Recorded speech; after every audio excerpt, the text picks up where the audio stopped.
Hare Krishna, dear devotees. Welcome to the Sunday feast at ISKCON of San Diego. Thank you so much for joining us.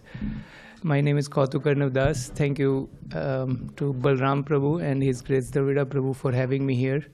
I'm very honored and privileged to be amongst all of you. All of you are devotees of Krishna. You have love for Krishna in your heart. So all of you are worshipable. So I express my gratitude and obeisances to everyone present here. And I seek your blessings and seek your permission to share something which I have learned from the Prabhupada books so that we can both learn from each other. So we'll start with a short kirtan. Jaya Radha Madhava Kunja Bihari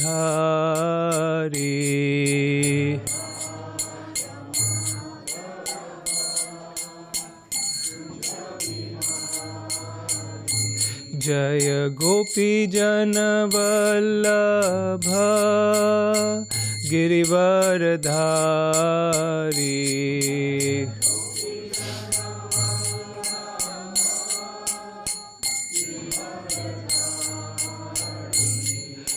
Yashodanandan Braja Janaranjana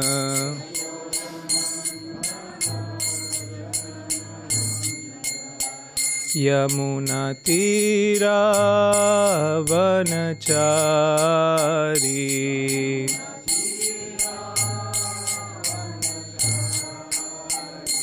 Jaya Radha Madhava Kunja Bihari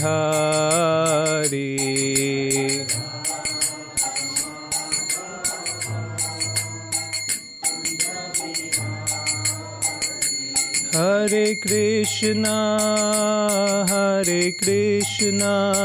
Krishna Krishna Hare Hare Hare Rama Rama Rama Hare Hare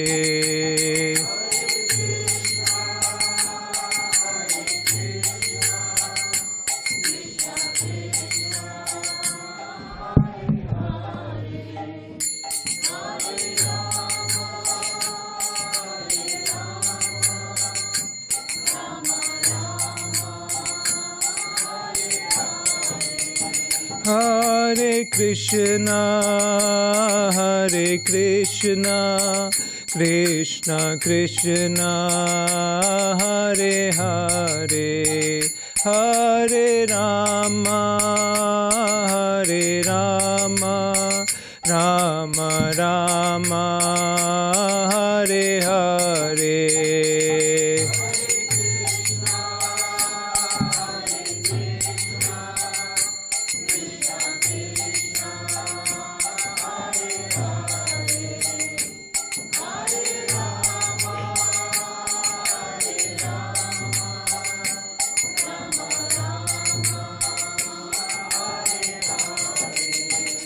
Hare Krishna Krishna Krishna Hare Hare Hare Rama Rama Rama Hare Hare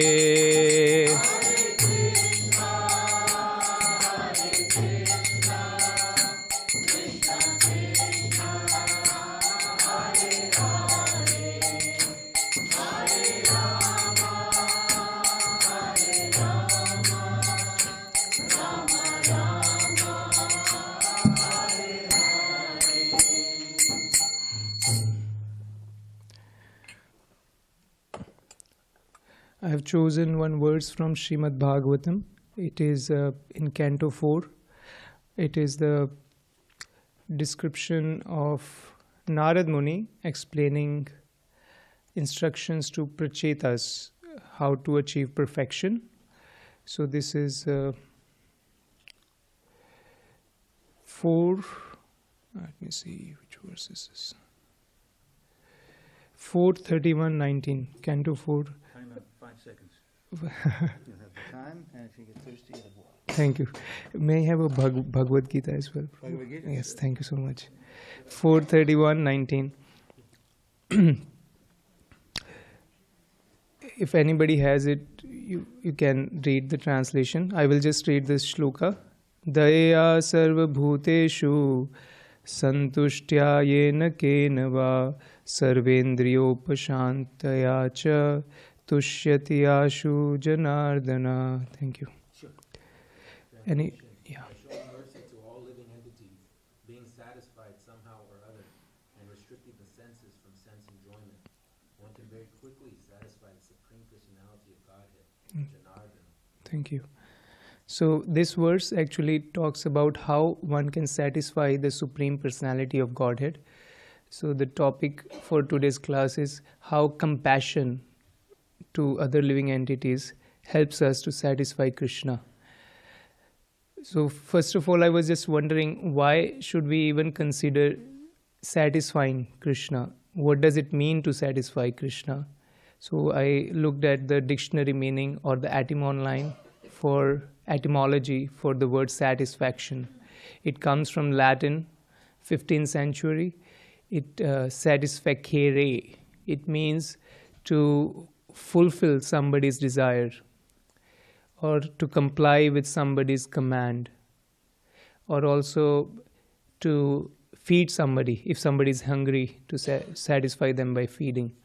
So this is the meaning of satisfaction, or to satisfy someone. There was a time when Prabhupada asked a devotee for a cup of water. Srila Prabhupada, the founder, Acharya, he asked a devotee for a cup of water, and this devotee, he wanted to satisfy Prabhupada by bringing something better. So he brought a cup of milk instead of a cup of water. So Prabhupada said, because I have asked for a cup of water, maybe you can bring that. So it shows us that we need to know what a person actually desires, what will actually satisfy him. So we just follow that. Then it leads to the satisfaction of the person. So it is important to hear and understand the needs, desires and commands of the other person. So why is it important to satisfy Krishna or Janārdana? In this verse, Janārdana refers to Krishna. Janārdana means one who is the maintainer of all the living entities, or who is the chastiser of the enemies. So Krishna, he maintains the entire universe. In one of the Upanishads it is said, Eko Bahunam Yo Vidhati Kaman. He is the one supreme living entity who is maintaining everyone. Also, Krishna comes to destroy the demons whenever there is increase of irreligion in the world. Paritranaya sadhunam vinashaya cha dushkritam. So he comes to protect the righteous, and he comes to annihilate the demons. So that's why he is known as Janārdana. That's the particular word used in this shloka. So how will it benefit me if I satisfy Janārdana? What's in it for me? So it is good to know why we are doing what we are doing. There's a famous company called Weight Watchers. So they say, you gotta wanna. If you really want to do something, you really want to do it. So you have to know why you are doing what you are doing. So we want to know, why am I trying to please Krishna? Why should I? What's my benefit? What's the purpose? So in second chapter of Bhagavad Gita, first shloka, first text, where Arjuna is confused about his duty. In the first chapter, he has explained many reasons why he should not be fighting. There is reason for compassion. There is reason for bad progeny in the future because of killing so many men. There is a reason of being compassionate, because even if Arjuna doesn't fight, Duryodhana can rule the world. He has the capacity to rule the world. So we may just let them rule the world. So there are so many reasons he has given. But Krishna has told him that it's his duty as a warrior to fight and establish righteousness. So Arjuna is confused. What is my duty? So in second chapter, first text, I will just read the translation and a part of the purport. Second chapter is said contents of the Gita summarized. Yeah. So Prabhupada talks about real compassion. There is compassion which is misdirected, but there is a real compassion. So Samjaya said, seeing Arjuna full of compassion, his mind depressed, his eyes full of tears, Madhusudana, Krishna, spoke the following words. So Krishna is seeing Arjuna that he is lamenting, he is almost crying, he is full of compassion for his kith and kin. So Krishna is seeing that, and in the purport Prabhupada says, material compassion, lamentation and tears are all signs of ignorance of the real self. Compassion for the eternal soul is self-realization. This is a very important sentence. Compassion for the eternal soul is self-realization. There are many definitions we hear about self-realization, finding the purpose of one's life, who we are. But this is definition, compassion for the eternal soul. Knowing who we are, not this body, but the soul. The word Madhusudana is significant in this verse. Lord Krishna killed the demon Madhu, and now Arjuna wanted Krishna to kill the demon of misunderstanding that had overtaken him in the discharge of his duty. No one knows where compassion should be applied. Compassion for the dress of a drowning man is senseless. Compassion for the dress of a drowning man is senseless. Similarly, a man fallen in the ocean of nescience cannot be saved simply by rescuing his outward dress, his material body. So there are many times we go out for distributing books, sharing Krishna consciousness. People say, why don't you feed people? That's more important than giving them knowledge. Of course, it is important at a certain level that people should be fed. But at the same time, one has to care about the eternal soul. You can feed a person for 10 days, 20 days, but not for his lifetime. It is impractical. It's better to teach that person about himself so that he can actually be eligible, qualified to himself earn his livelihood. So that is a more appropriate way of dealing with people. Hare Krishna. So one who does not know this and laments for the outward dress is called a Shudra, or one who laments unnecessarily. Arjuna was a Kshatriya and this conduct was not expected from him. Lord Krishna, however, can dissipate the lamentation of the ignorant man, and for this purpose the Bhagavad Gita was sung by him. This chapter instructs us in self-realization by an analytical study of the material body and the spirit soul, as explained by the Supreme Authority, Lord Shri Krishna. This realization is possible when one works without attachment to fruitive results and is situated in the fixed conception of the real self. So in order to understand that we are not this body, we are spiritual beings, it needs some qualification. That qualification is one works without attachment to fruitive results and is situated in the fixed conception of the real self. So that's why Srila Prabhupada recommends us those 4 regulative principles. Anybody who is practicing spiritual life, he is recommended to restrain from intoxication, from gambling, from relationships outside one's marriage, from eating animals or or violent food. So these are the different ways by which one can be self-controlled.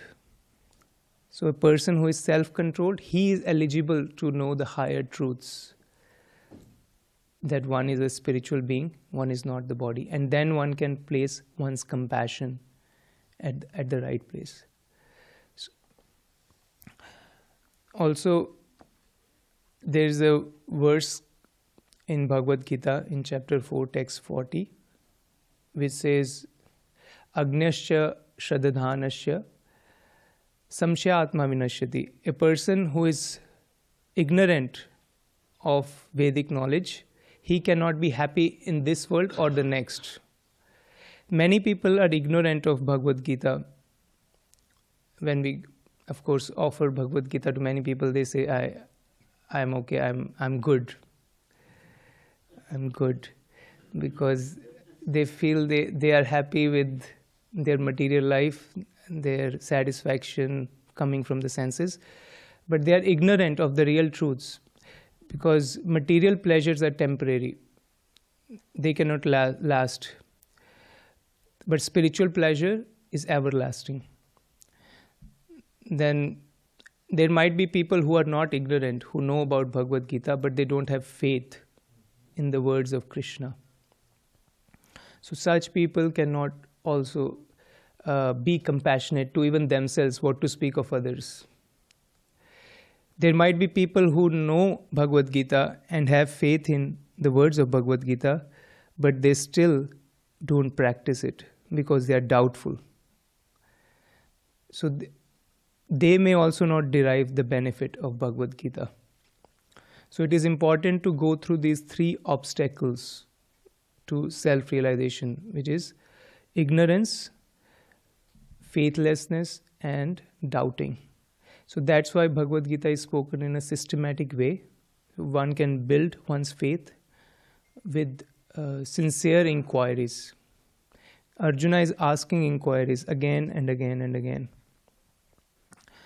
So Bhagavad Gita is not a dogma.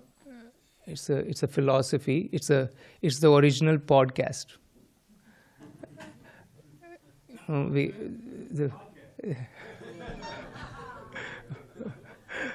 What's that? Godcast. Yeah. So we love when somebody is asking nice questions and somebody who's learned is giving answers. So here we have it, the Bhagavad Gita Godcast. Krishna himself is speaking. So we can see the opinion of Krishna, and Krishna is so nice and so humble. He says, "This is my opinion. Now you can do whatever you wish to do. Arjuna, I have told you the entire Bhagavad Gita. Now contemplate on this and then do what you wish to do. Yathe ichchasi tatha kuru. If you want me to explain anything again, I'm ready to explain you. But do whatever you wish to do. I told you both the sides of the coin." So this is how we can be very firm in one's conviction. Why we are doing what we are doing. And third part of this class, we discuss what is satisfaction. Satisfaction means to understand what a person actually wants and do it, fulfill his desire. Secondly, we discussed why we should try to please Krishna. It is in our benefit to please him. And the third is how do we actually please Krishna. So for that, this verse was chosen, and it mentions about showing mercy to all the living entities. And it also mentions about controlling the senses from sense enjoyment and to be satisfied in all situations. By doing these three things, one can quickly satisfy Krishna. So myself, I am part of a traveling Sankirtan or book distribution team. So myself and Adinath Krishna Prabhu, my colleague, and I have Dvijmani Prabhu, of course. So we have been on book distribution tours together all over West Coast. It is a lot of fun sharing Krishna consciousness with others, and it needs a lot of self-control, because when you are on the go, you have to be very disciplined in terms of your sleeping, in terms of your eating, in terms of resting, defending. So then one can actually be satisfied and share this with others, rising early and chanting your rounds. So this is a transcendental austerity that leads to the satisfaction of the mind. There's a very beautiful verse in Bhagavad Gita where austerities of the mind are described. And one austerity of the mind is to be satisfied. Satisfaction of the mind. And satisfaction of the mind, Prabhupada says in the purport, comes from always thinking about how to do good to others. Mind should not be thinking about how to earn money. The more we think about earning money, the more agitated we feel. It's the other way around, actually. Prahlad Maharaj says in Srimad Bhagavatam, the more I try to accrue material happiness, the more misery I feel, the more anxious I feel. It's exactly the opposite. It's a paradox. I want to be happy materially, but that's when our distress begins. Once a person acquires wealth after hard work, then one has to work hard in order to protect it, in order to keep it. One does not want to pay taxes, but one has to pay taxes. So it is so hard to gain wealth and then to maintain wealth. One's whole lifetime goes in that pursuit.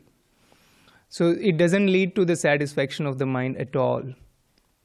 On the other hand, if one is always thinking how to do good to others, that mind is always satisfied. Such a mind is always satisfied. So that's why at end of the year we have this something called Prabhupada Marathon. Everybody is recommended to distribute books. And in order to distribute books, one has to tax one's brain, how to present it to the conditioned living beings who are not looking for this spiritual knowledge. But one can pray to Krishna, one can pray to Srila Prabhupada, and one can go out to share this knowledge with others. So that time we can actually feel the bliss of book distribution. We can feel the bliss of doing good to others. There is nothing more intoxicating, actually. When we go out and share, we meet people who are very nice. Actually, they look for spiritual knowledge. We, of course, face rejections, but those rejections actually help us so much in our own Krishna consciousness. So, whenever we receive a rejection on book distribution or presenting Krishna consciousness, it gives us spiritual blood. This is from Srila Bhaktisiddhanta Saraswati Thakur, that the more rejections or neglect or disrespect we receive as part of our endeavors to share Krishna consciousness, it actually gives blood to our spiritual body. It gives blood. Just like there are athletes who do stress training, the athletes who are preparing for the Olympics, sometimes they run on against the force of or on a steep climb. They actually run not on the level floor but steep climbing, because it's a stress training. So similarly, when we go out for book distribution, we face rejections. It might be, and it is, many times harder than doing a service inside the temple, in the association of devotees. So that stress training actually makes us very, very strong and more convinced. When people ask us difficult questions, then one feels that one needs to read these books. One has to, So one becomes stronger in one's own understanding of Krishna consciousness. The other day, I met one guy. He was eating in a restaurant, and I offered him Bhagavad Gita, and he happily accepted it. I told him how Bhagavad Gita is read by many great teachers, Mahatma Gandhi, Henry David Thoreau, Emerson, and it talks about how to rise above the mind. Because a mind which is untrained, it's the worst enemy, and a mind which is trained, it's the best friend. So he accepted the Bhagavad Gita, and he gave a donation, and he told me that he's from Turkey. And my friend Nijdham Prabhu from Laguna Beach, he He had visited Turkey, so he told him about Istanbul and other places. So we had some books in Turkish. We recently got a book in Turkish in BBT. So we offered him some Turkish books and he happily accepted those books as well. So it is so nice to have those experiences on book distribution. And I also met once a Christian on Huntington Beach recently on our trip for book distribution. And he was very curious. He was asking questions about reincarnation, about what is Krishna consciousness. So you get to explain Krishna consciousness. You get to hear challenging questions, how reincarnation actually makes sense. So that way it helps us to study the books deeply and present them in a way which is not condescending. So we present the philosophy in a mood of compassion to share the information rather than being condescending and being disrespectful to others. So book distribution teaches us communication. First principle, it teaches us communication, how to communicate with people. Krishna speaks in the section of austerities of mind. He also speaks about austerities of the speech. He says that our speech should be anudveg that karam vakyam satyam priya hitam chayat swadhyayan sanam chaiva vanmayam tapuchate. So he says that one speech should be not agitating to others. Anudveg karam vakyam satyam, it should be truthful. Priyam, it should be pleasing. Hitam, and it should be for the benefit of the other person. Swadhyaya bhyasanam chaiva. Then one should constantly recite the scriptures. That is the austerities of the speech. So book distribution teaches us how we should be reciting, we should be reading the Bhagavad Gita, and how to present it in a way which is pleasing to others. And everybody knows more than I do that communication is the key to success in life. Many people may be very talented in any discipline, but unless they are able to communicate that well, we cannot sell anything. We cannot sell ourselves nor the product that we are on. So communication is the key in any field. So when we go out of our comfort zone for book distribution, we learn communication. Second thing is we learn commitment to the process because our doubts go away. As we are sharing Krishna consciousness with others, we have to go deeper. And third thing is compassion. Compassion for the eternal soul. Srila Prabhupada received this instruction from his Guru Maharaj. He said, whenever you get money, print books. So you see there are so many Bhagavad Gitas and Srimad Bhagavatam on the altar because this is the time when we want to print and distribute as many books as possible. So everybody has this opportunity to be part of this marathon by contributing money, by contributing your time, by being part of this service. So book distribution is a yajna. There are so many parts of a yajna. Just like we will have a nice Sunday feast after this program, and everybody is looking forward to it, including myself. So that is also a yajna. When we honor prasadam, it is a yajna and it pleases Krishna. But in order to prepare that meal, many people have to work behind the scenes. It's a long process. Somebody has to think about the menu, somebody has to get the groceries, somebody has to chop them, cook them, clean. There's so much, but the actual time to honor that plate is 15 to 20 minutes. So the actual process of yajna doesn't take much time, but there's so much preparation around that. Similarly, in book distribution, when we go out to share books, that doesn't take much time. Actually, it takes few minutes to distribute a book.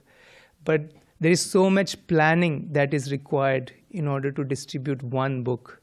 Somebody has to print those books, somebody that is BBT, and somebody has to acquire them in a warehouse, store them nicely, protecting them from rain, shine, weather elements. And somebody has to order them, store them, pack them, with label them, and of course accounts. And somebody has to cook for the devotees who are going out for book distribution. Soldiers cannot run, troops cannot run without the food. That is most important. Of course, prasadam is most important. That's why I go out for book distribution, just for prasad. Because I was not here in the Aarti because I was honoring prasadam. I admit, I confess. So we were on book distribution, myself and Adinath Krishna Prabhu today. We were in an Indian store in an area, Lake Forest. And I met one guy while unloading the books. His wife had gone to the church. This guy was just waiting near the car. He was originally from South America. And he saw me in this attire. And he asked me questions, who am I, where am I coming from? So I offered him a Bhagavad Gita. And he said, is this your Bible? I said, yes, this is your Bible. He said, I'm really interested in reading it. And he took the book, he gave me a donation. Then his wife came, so I offered her a higher taste, a cookbook. And she took it, she said, I want to cook. It's so nice. And then I told a little bit about higher taste, that it talks about how to cook food without getting karma. If we kill animals, they feel a lot of pain while they are being killed. So if we eat animals, we also get that pain in our life. It's bad karma. It comes on us. But if we cook plants also have lives, but it's a minimal violence that we can do being humans. And we offer them to Krishna. That karma is taken away. It's karma free. So any prasadam you get in the temple, it's karma free. And that's higher taste book. So that person, he started explaining to his wife that you should not eat pork, beef, because this will lead to karma. So it was so nice to see them. They're sincere people like these. You never know. So I was distributing books there. Then we met another gentleman, another lady who was from Vedanta Research Center. So they appreciated our books, and we gave them Journey of Self-Discovery. They came back with a donation. Even though they are following impersonalistic path, they still appreciate the wisdom that is there in the Prabhupada books. So many stories to share, but there is so much preparation going on. We are in a van. We have a van. It's a big van. So somebody has to pay for the insurance for the van. Somebody has to pay for the gas, and then of course our accommodations on the way. We are traveling from last 10 days. We were at Manhattan Beach, Redondo Beach, Hermosa Beach, Laguna Beach, Long Beach, Huntington Beach. These are the 6 towns we have covered in last 8 days. Yeah, that's why we are here now. We are going tomorrow. If you want to join, you please join us. So we have distributed so many Bhagavad Gitas and had so many exchanges. So everybody can become part of this yajna. Please, this is a request from us that you join us. Also, fourth thing that this book distribution teaches us is how to cooperate with each other. Many times devotees are strong in their practice in Shastra. They also like to distribute books or be part of it. But cooperation is the hardest thing in this world, especially in Kali Yuga. That's why Prabhupada said that your love for me will be shown how well you cooperate with each other. So when we have to do this big operation of book distribution, we have to cooperate with each other. We have to make sure that devotees' needs are being met. Their physical well-being, their spiritual well-being, mentally well-being is being taken care. So cooperation is the fourth thing. So these are the 4 benefits of book distribution. It teaches us communication. It shows us how to be committed to the process. It teaches us compassion. And it also teaches us how to cooperate with each other. So that's how we can satisfy Krishna. in this same story which we are discussing, Prachetas, these are 10 brothers who performed austerities for 10,000 years underwater, and they were able to see Lord Vishnu at the end of their austerities. And Lord Vishnu told these Prachetas that I am satisfied by the way you cooperated with each other. So let us all cooperate with each other and try to share Krishna consciousness by distributing these books. I would like to open here for any questions or reflections. Reflection means anything that you liked from the class that you are taking back with you, and question is anything which can be used to expand the conversation. Hare Krishna. Yes. Maybe we can use the mic. Just something that's been on my mind a lot lately. I've been meaning to ask devotees, and this is kind of pertinent to some of the things you were talking about in your lecture.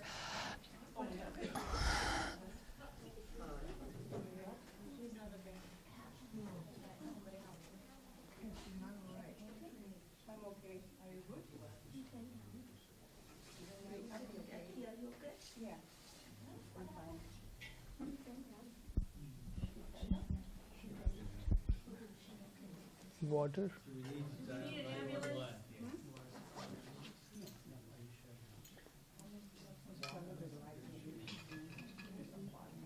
Yeah, Nelson Bro.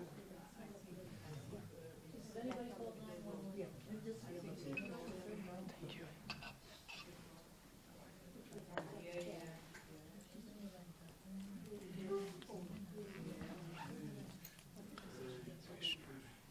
Hare Krishna.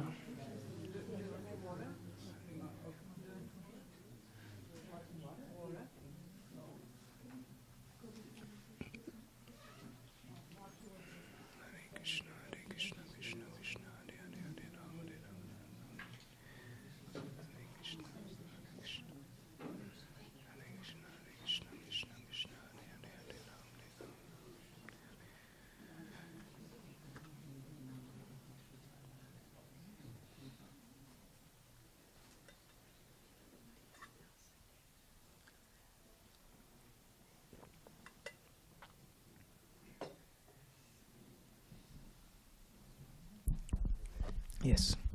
Okay.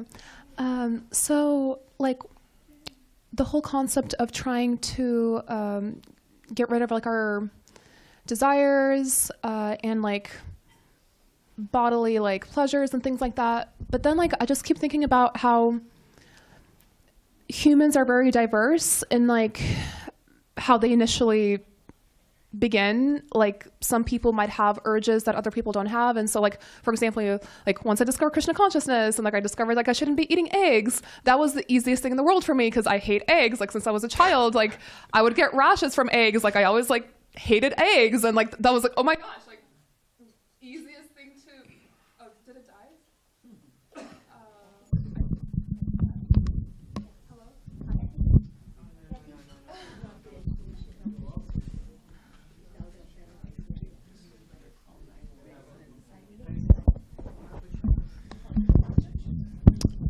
So that was very easy for me. For example, just out of, like, examples that first come to mind.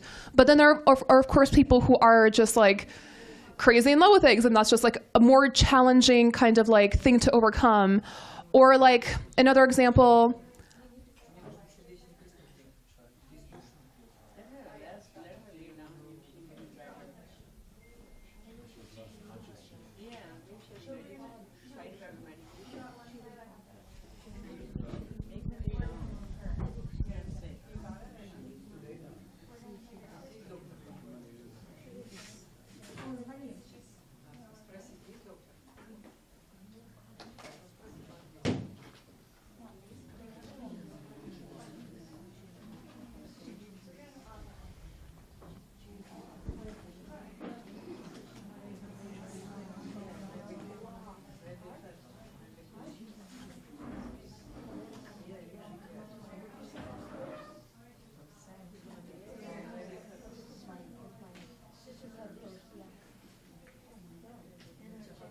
Hare Krishna, Krishna Krishna, Hare Hare, Hare Rama, Rama Rama, Hare Hare. Hare Krishna, Krishna Krishna, Hare Hare, Hare Rama, Rama Rama, Hare Hare. Hare Krishna, Krishna Krishna, Hare Hare, Hare Rama, Rama Rama, Hare Hare.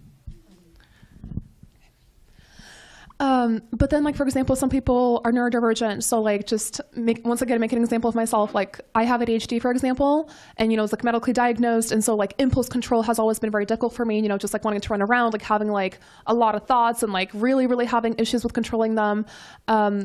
Like, to a magnitude that like the average person doesn't struggle. So it's like, you know, like we're all coming in with like our own unique challenges and our own unique kind of things that are like extra easy for us. And so I've just always been reflecting on just this path to trying to like get rid of these desires and, you know, this like bhakti path. But it's like, but we're all starting from different places and like, you know, so just to kind of like reflect more on that of, but I swear, like, some things are just easier for other people than they, and you know, and to judge people, I'm like, oh, well, maybe you're just not as advanced, or like, maybe this is some kind of karma from previous lives. I don't know. So, like, what's your take on that? That we're just all starting from different starting places, basically. Yeah, if I understand you right, every devotee who comes to Bhakti path, they have their own advantages and or disadvantages. We are able to follow the rules and regulations easily, some rules, and some are harder for us. So how to not judge people based on that? Is that... Like, not even to judge, but just like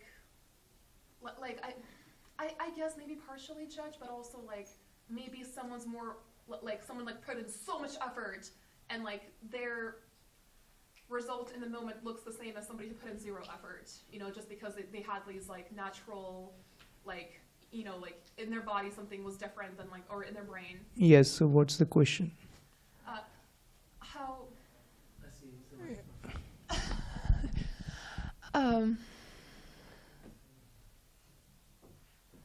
how does Krishna view that? I guess maybe that's my question. Yeah, that's a very good question. Okay, thank you. So how Krishna views two devotees? For one devotee, it is easier to follow rules and regulations. For other, it takes a lot of effort, and he might not be doing as well as the other devotee. Actually, Krishna is more interested in our intention and our effort rather than the results. Just like a parent who knows the capacity of his children, he doesn't compare them based on their results, but he knows what is the capacity of a particular child, and he sees how much they have progressed. For example, a child may be only scoring 40 out of 100, and if he gets 45 once, he is appreciated by the parent. But another child who always gets 90 out of 100 marks, but he gets 45, he won't be appreciated by the.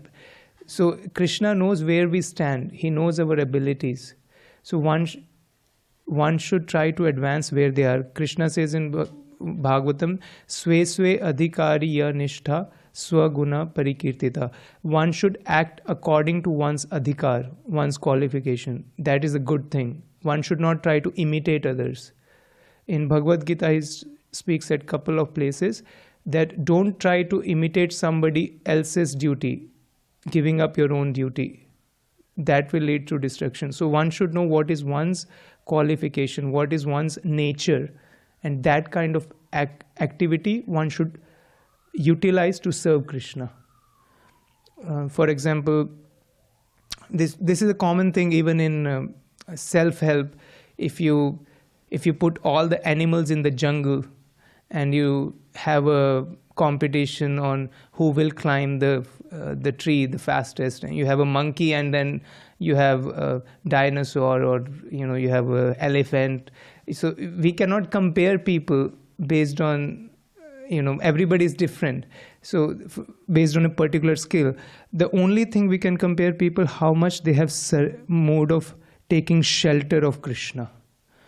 So a devotee, he has 26 qualities which are mentioned, 26 good qualities which are mentioned for devotee. The most important quality is that they have taken shelter of Krishna. only. They are not dependent on anybody else except Krishna. That's the most important quality. And Krishna says in Bhagavad Gita, Api chet suduracharo bhajte mam ananye bhak sadhur eva samantavya samyak vyavasito hi sa. Even if a person commits an abominable activity, which is not expected from a devotee, but if he is situated firmly in his faith in Krishna, he should still be considered an advanced person. He should be considered a devotee. So Krishna, I think that's how Krishna sees us. Sincerity is the only qualification for devotional service. There is no other qualification. Another example that Bhaktivinoda Thakur says, he gives the example of climbing a ladder. So he says that one should climb the ladder as per his own capacity. If one tries to run too fast, he may fall down. If he goes too slow, his progress will be distant. So one has to know what is my capacity and progress accordingly. The sky is unlimited. How high birds can fly? How can we compare the birds? It's unlimited. How one can serve Krishna. So there are a few thoughts. Hopefully it helps. Hare Krishna. His grace the Vida Prabhu.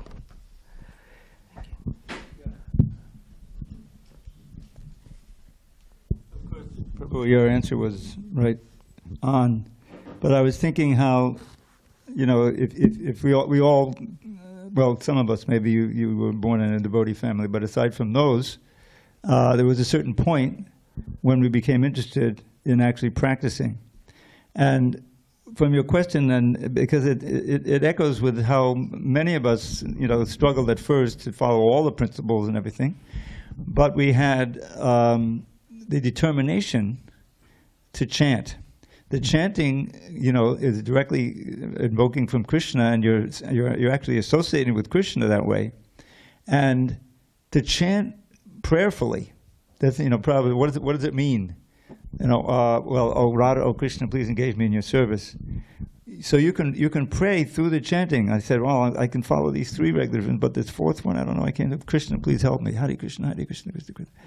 And if you just have that determination to chant and pray sincerely, then my experience is that you get you are empowered to do or not do what you should do.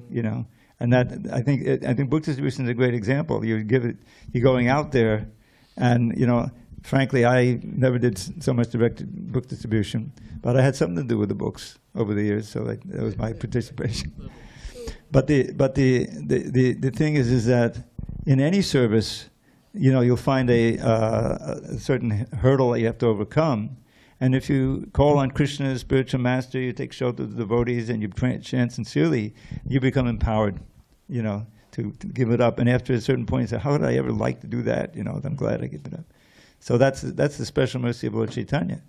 Lord Krishna, as Prabhupada says, Lord Krishna said, surrender unto me, and then everything comes. Lord Chaitanya didn't say that. He just said, come on, join the Harinam Sankirtan from any position, no hard and fast rules. And from that chanting and that sincerity, you become cleansed and empowered. Thank you, Prabhu. Thank you for sharing. I remember in my life it was very difficult to quit tea. Chanting really helped. And of course, Krishna Prasad. Yeah. Thank you. And I was mentioning about book distribution as a yajna. Somebody has to print the books so that we can distribute them. So Dravida Prabhu is one of the editors of Prabhupada books, and he played a big role on Journey of Self-Discovery. If anybody has seen that book, that is because Dravida Prabhu prepared all those articles, combined them, and so not. Yeah, but I'm saying, he might not be on the field, but because of him, we have the books that we can distribute. So, Hari Bol, His Grace Dravida Prabhu ki jai.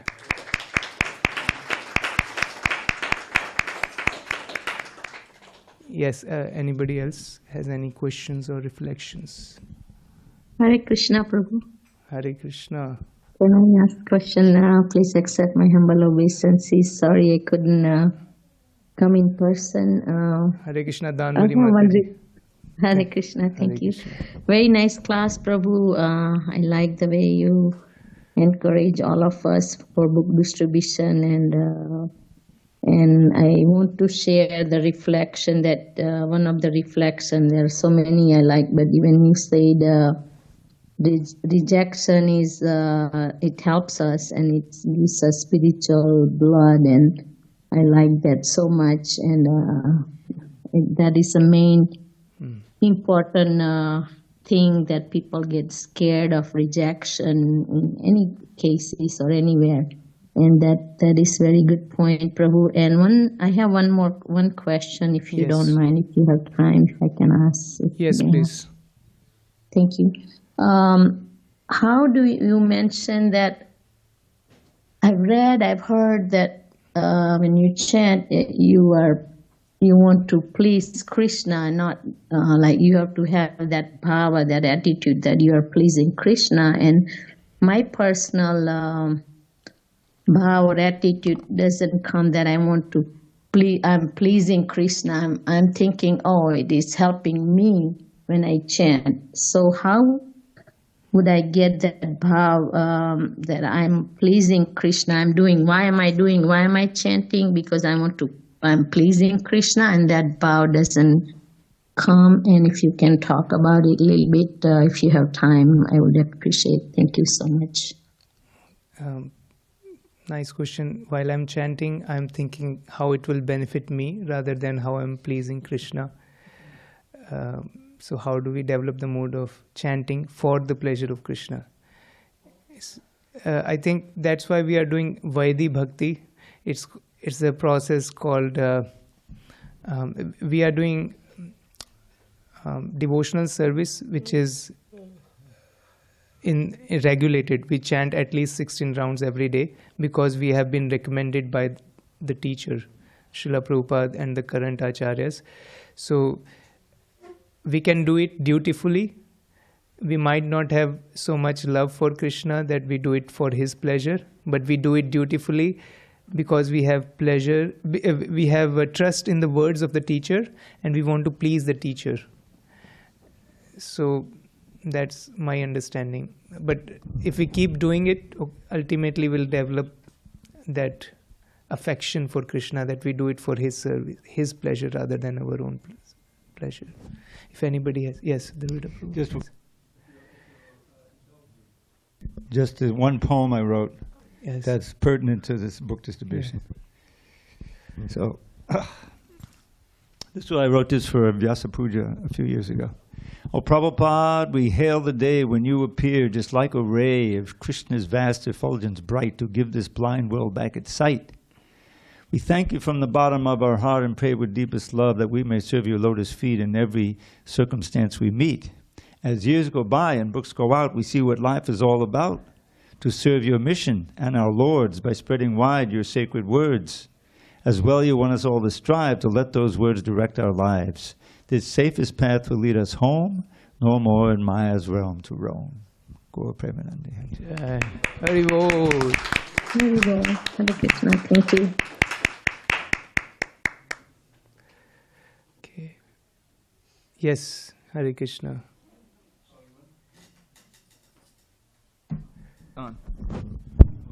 Okay, so this is a little bit less about the direct book distribution part of the lesson, but the chanting.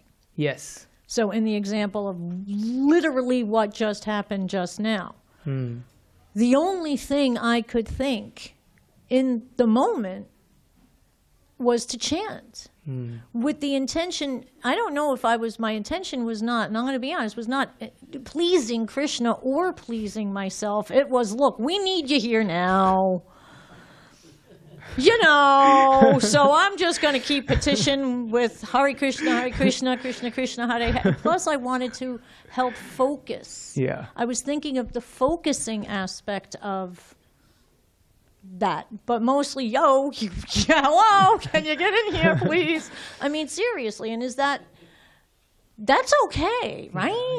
Yeah, that's how Yeah. But it was not my intention, is what I want to be clear about. And is that okay that that was not my intention, was not about pleasing Krishna or pleasing me? It was more like, look, we need help and focus. Yeah, yeah. It is all right. Prabhupada says that chanting is like crying of a child for the mother.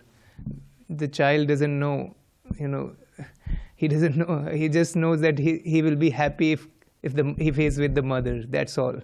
He just doesn't know anything else. So similarly, we are like children of Krishna. We just feel safe by chanting his names, and he is present in his names.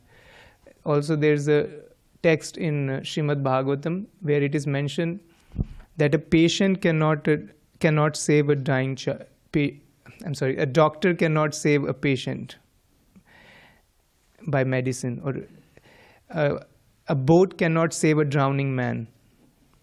Parents cannot save their children unless Krishna wants them to be protected. So we may do our due diligence for everything, for taking care of our subordinates, but it's not sure that it is going to work. We know so many examples like the Titanic, famous case of Titanic. They were so sure that this ship won't die that they didn't even take lifeboats. They knew that this never gonna sink, but that was the first try when it sunk. So similarly, we cannot depend on anything in this material world.